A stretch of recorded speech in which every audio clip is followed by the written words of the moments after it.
This is my 20th video on my attempts to construct a small OO gauge layout. See part 1 for my reasons for doing this, and my lengthy series on my N-gauge railway modelling for more interesting stuff with trains actually running, etc. This part deals with a variety of road vehicles that I've added to my layout. There are a couple of kit builds included here, a model scene Scammell mechanical horse and a Slater horse-drawn dray. And I might have covered those in individual videos, but I've been having a lot of technical difficulties with my internet connection recently, and as a result I've been getting a bit behind with things, so I thought I might as well try to catch up by covering all of these road vehicles in a single video. This is the model scene kit that I picked up, like many other things, from British Model Trains in Cambridge, Ontario, which certainly beats paying for shipping of individual items from the UK to myself in Canada. This version of the Scammell mechanical horse is perhaps a little late for my prototype period, which is LMS operations before World War II, but I didn't think that it would look too out of place if finished in the right livery. I built a Langley white metal kit of a similar vehicle for my N-gauge layout. Here are the contents of the model scene kit.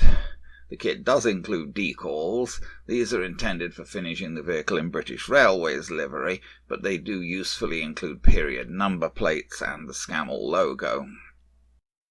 Otherwise, the kit consists of one sprue of styrene parts in bright red, 2 black sprues of tyres in a softer rubbery plastic, and 2 metal axles. Here are the styrene parts taken off the sprue. The styrene is of the harder type, so care needs to be taken not to break the smaller parts, as this plastic is quite brittle.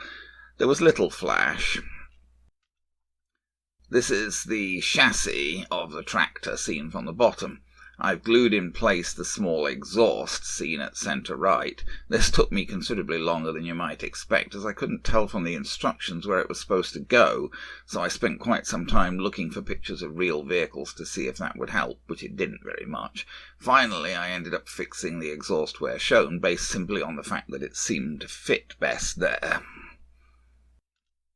I spray painted the parts next, black for the chassis, wheel arches and differential, brown for the seats, and crimson for the upper body and trailer parts.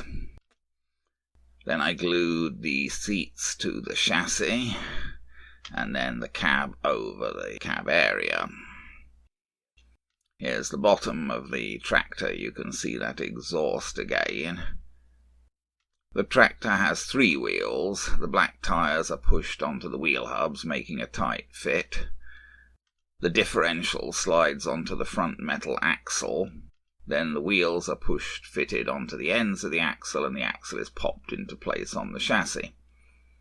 The front wheel has pins cast into the hub, which pop directly into the front of the chassis. And here's the tractor completely assembled. The back wheel arches glue to the back of the trailer. In hindsight, it would have been better to glue these in place before spray painting the trailer, as the axle simply passes through them. Once the back wheel arches are in place, one wheel is fitted onto one end of the back axle, which is then passed through the wheel arches, and the other wheel is push-fitted onto the other end. And here are both the tractor and trailer assembled. The painting's less than perfect, but I can live with it. Next, I applied waterslide decals. I used the kit decals for the number plates and the Scammell logo, and some LMS wagon decals that I had on hand for the LMS lettering and numbers. I painted the deck of the trailer to simulate wood. So that is this build essentially completed. Another item that I picked up was this Slater's kit for a horse-drawn dray. This one is entirely appropriate to my prototype, being specifically based on a Midland Railways dray that passed into LMS ownership. The kit provided little in the way of instructions other than the exploded diagram seen here, which I found a bit hard to understand in some areas. There was just one sprue of grey plastic parts, plus a horse that came in 2 halves. There was a fair bit of flash on both the grey parts and the horse, so cleaning things up was a bit of tricky work. As you can see, I had problems with the horse's ass. But hopefully painting will cover that up. The assembly of the Dray is quite fiddly, as most of the parts are very small and delicate. The upper part of the swivel for the drawing apparatus glues onto the base of the body first. There are notches in the beams into which this part fits, so it is clear where it's supposed to go. What is less clear is how the other pieces of the swivel and the actual drawbars are supposed to attach. Here I've glued the back springs in place. There were notches for them to fit into, though it wasn't entirely easy to persuade them to fit properly. I've also glued the lower part of the swivel to the top part, assuming that the two circles should be aligned. The rear axle glues into the rear springs. The rear axle part was badly cast, with lots of flash and the halves of the mould obviously badly misaligned. The front springs glue onto the drawbar assembly, again fitting into notches if you can persuade them to do so. Tweezers are definitely useful for this. Then the front axle, again badly cast, glues onto the front springs. I really wasn't sure how the drawbar assembly should be fitted to the swivel. I ended up assuming that the main crossbeams of each should align. I think the way I've assembled these parts makes sense.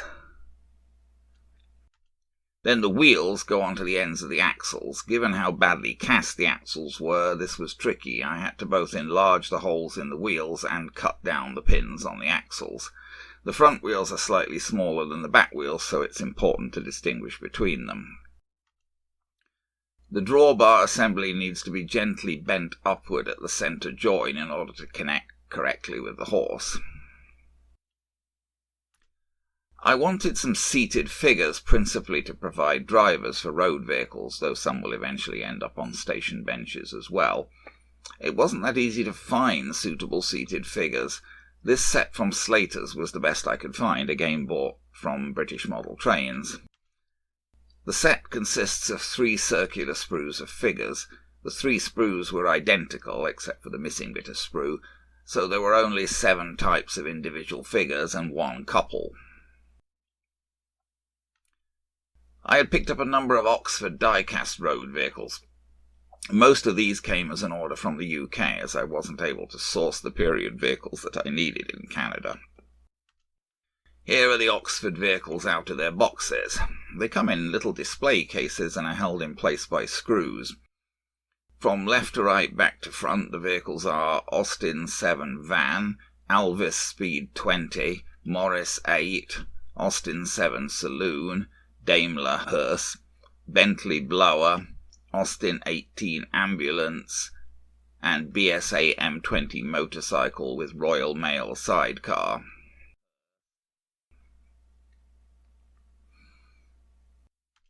I did what I could to find drivers for the open vehicles from among the Slater's figures. This wasn't easy, as the open cars offered very little space under the steering wheels. I had to cut parts of the legs off the figures to get them to fit into the vehicles. I also had to file down their behinds a bit. The splay-legged figure fitted quite well onto the motorcycle. I think he's intended to be a sailor, but now he's been reassigned as a postman. I did my best to paint the figures. Painting figures in 1:76 scale is really fiddly. It's hard to hold the little figures, and the degree to which I can paint details in this scale is pretty limited. I painted the horse for the Slater's Dray, also doing my best to pick out the harness parts. I sprayed the Dray itself black and then painted the deck in a wood colour. Here are the drivers assigned to their vehicles. Unfortunately, none of them is actually holding the steering wheel. But this was the best I could do with the Slater's figures. I do think it's better than just leaving the vehicles empty. I picked out another Slater's figure to be the driver of the horse dray. This dray doesn't have a driver's seat, and apparently this is correct as per the prototype. It seems that sometimes drivers would even stand when driving the vehicle, but I sat this guy on the front of the deck with his feet resting on the drawbars, so long as they're not turning too much.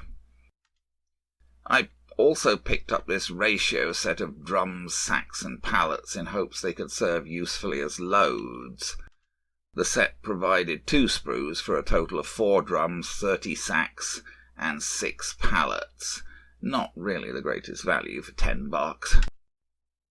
The drums and pallets glued together from halves. There's no assembly for the sacks, although they do need to be cleaned up from attachment points, and I felt a little bit silly spending a long while sanding down each side of 30 tiny sacks. Here's the dray with its driver after more painting. Really, there should be lettering down the side of the deck if this is actually owned by the LMS, but I didn't have any fine enough decals for that. The position of the driver's hands isn't exactly ideal either, but I guess it doesn't look that unreasonable. I sprayed the drums with a mixture of black and silver and glued the sacks into sets to serve as loads.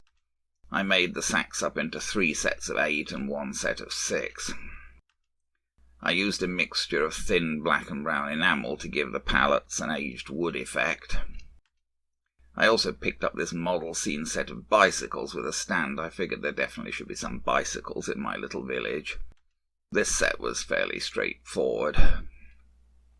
I used silver highlights on the cycles and painted the saddles brown. I sprayed the sets of sacks off-white and then weathered them with diluted black enamel. I had great difficulty persuading the cycles to sit in the rack. I painted another figure from the Slater's set to serve as a passenger in one of the cars. Here she is with the military gent in the Alvis. She fitted okay into the passenger seat without requiring any surgery. I glued the sets of sacks onto pallets to serve as loads. Here are the dray and the scamel with loads on. And so I placed all of these vehicles on the layout. Here are the Alvis and the Austin ambulance waiting at the level crossing while the hearse is parked outside the church. The Austin van is parked outside the store. The dray is coming down the road. The scamel is in the goods yard. The post office motorcycle and sidecar is stopped by one of the pillar boxes. This was the only pre-World War II postal vehicle I could find in 00 gauge 1 to 76 scale.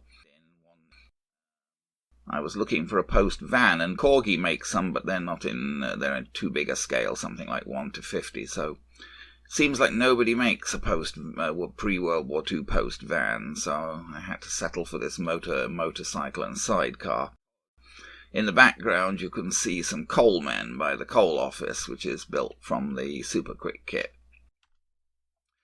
The Austin 7 saloon is parked beside the thatched cottage. The Bentley is drawn up outside the Swan Inn, with the driver having a word with the landlord. The lady in the Morris is driving past Town End Cottage, coming along towards the corner where the van is parked by the store. The cycle stand is behind Oakham Station, with 2 of the cycles in it. I had to glue them in as they wouldn't stay, otherwise they kept falling over. Another one of the cycles is beside the signal box at the level crossing. And finally, the vicar's bike is leaning up against the vicarage. Well, there you are, a miscellany of road vehicles as far as I can manage appropriate to my 1930s prototype. I suppose they could benefit from some weathering, as they do all look rather shiny and new at the moment.